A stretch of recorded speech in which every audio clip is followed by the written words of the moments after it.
The average person experiences a financial crisis only when it finally reaches their doorstep, when prices rise, jobs disappear, or markets collapse.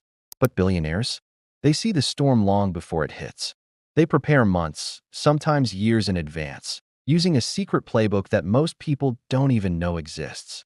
To the ultra-rich, a crash is not a disaster. It's an opportunity. A chance to buy assets at a discount, expand their empires, and reshape industries while everyone else is struggling to survive. Billionaires operate with a different mindset. They assume crashes are not rare events, but inevitable cycles. So instead of reacting emotionally, they plan strategically. They track macroeconomic signals, fund think tanks, hire private analysts, and maintain direct access to policymakers. This gives them information long before it becomes public. While the world is still celebrating a booming stock market or low interest rates, the elite are quietly repositioning their wealth, selling overvalued assets, increasing liquidity, and preparing to strike when panic begins. Their preparation isn't limited to money. Many invest in hard assets like land, farmland, gold, and rare commodities, items that don't evaporate when markets collapse. Others build physical and digital safety nets, such as private bunkers, off-grid estates, secure data centers, and renewable energy systems. For them, resilience is as important as profit. Most importantly, billionaires understand something the average person doesn't. Wealth isn't destroyed in a crash, it simply moves. And they make sure it moves toward them. This segment reveals the psychology, strategies, and long-term planning that allow elites to not only survive economic chaos, but to emerge from it richer, more powerful, and more prepared for the next financial shock. One of the most disturbing trends of the modern world is the rise of luxury survivalism, the elite practice of preparing for global collapse with resources, technology, and protection that ordinary people could never dream of. For billionaires, preparing for disaster is no longer about storing food or having a first aid kit. It has evolved into a full-scale industry worth billions, designed to guarantee their safety, comfort, and control in a world where everything else is falling apart. Across the world, billionaires are quietly purchasing private islands, fortified estates, and remote territories far from population centers. These locations are selected with extreme care, stable climates, reliable fresh water, low political tension, and natural isolation. Some islands are equipped with private airstrips, solar grids, desalination systems, and even self-contained medical facilities. In essence, they function like miniature countries built exclusively for the ultra-rich.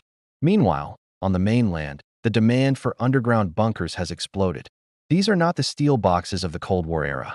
Modern billionaire bunkers resemble five-star hotels buried beneath the earth, complete with luxury bedrooms, cinemas, gyms, hydroponic farms, drone-secured perimeters, and autonomous energy systems.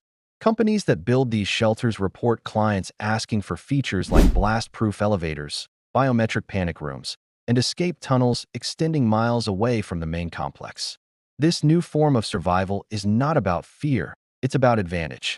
The wealthy are preparing for a future where climate change, economic collapse, pandemics, or political instability may disrupt life for everyone else.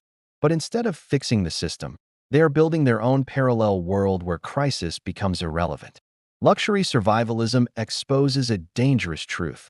When the world breaks, the wealthy plan to watch from a distance, safe, comfortable, and completely untouched. When everyday people imagine preparing for a crisis, they think of stocking food, saving money, or maybe investing in emergency supplies. But for billionaires, preparation looks nothing like this. Their version of survival is built on an entirely separate infrastructure, designed to keep them safe, comfortable, and powerful even when the rest of the world collapses.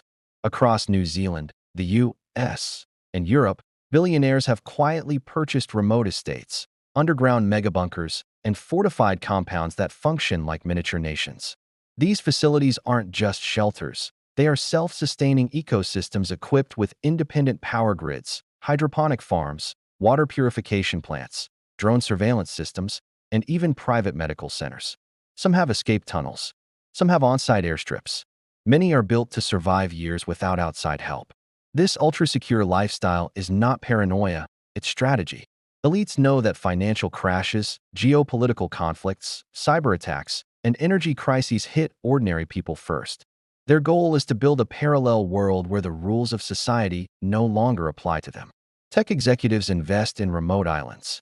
Hedge fund managers buy land in regions with stable climates. Silicon Valley billionaires fund projects for life extension medicine and genetic backup systems. Even private space companies function as an escape plan because the ultimate bunker is one that leaves Earth entirely. But the most revealing part is what these billionaires fear most. Not war, not inflation, not pandemics. They fear social backlash. They fear the moment when ordinary citizens realize the system is rigged, the wealth gap becomes unbearable, and society turns on them. Their bunkers are not protection from nature. They are protection from us. And that is the clearest sign of all.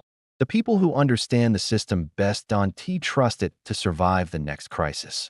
Every major financial crisis, whether it's a market crash, a housing collapse, or a global recession, follows a pattern that almost no ordinary citizen notices.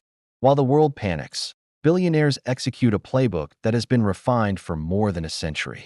It's a strategy built on patience, leverage, and the ability to act when everyone else is frozen by fear.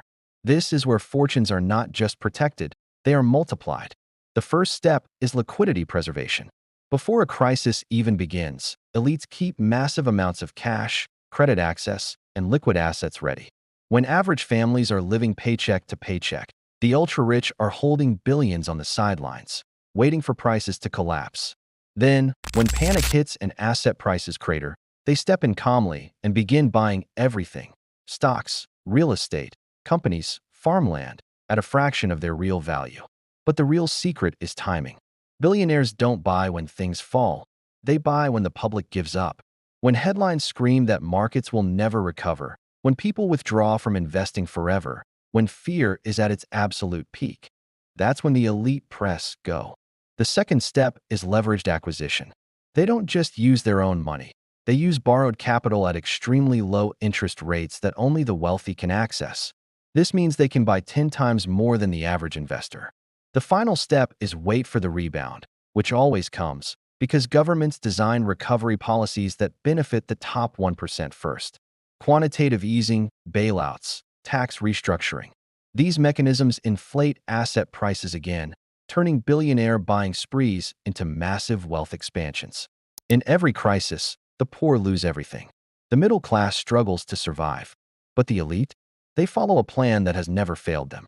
As the world edges toward another financial crisis, one truth is becoming impossible to ignore. The next collapse won't just shake the economy.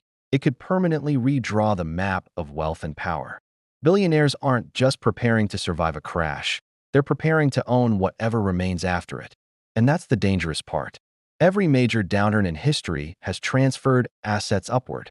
In 2008, millions lost their homes while investment firms purchased entire neighborhoods at pennies on the dollar. During the pandemic, small businesses collapsed while tech giants reached trillion-dollar valuations. Crises don't just damage the economy, they rearrange it. They reward those who have liquidity and punish those who don't. They turn desperation into opportunity for a select few. The next crash will be no different, except the scale will be far larger.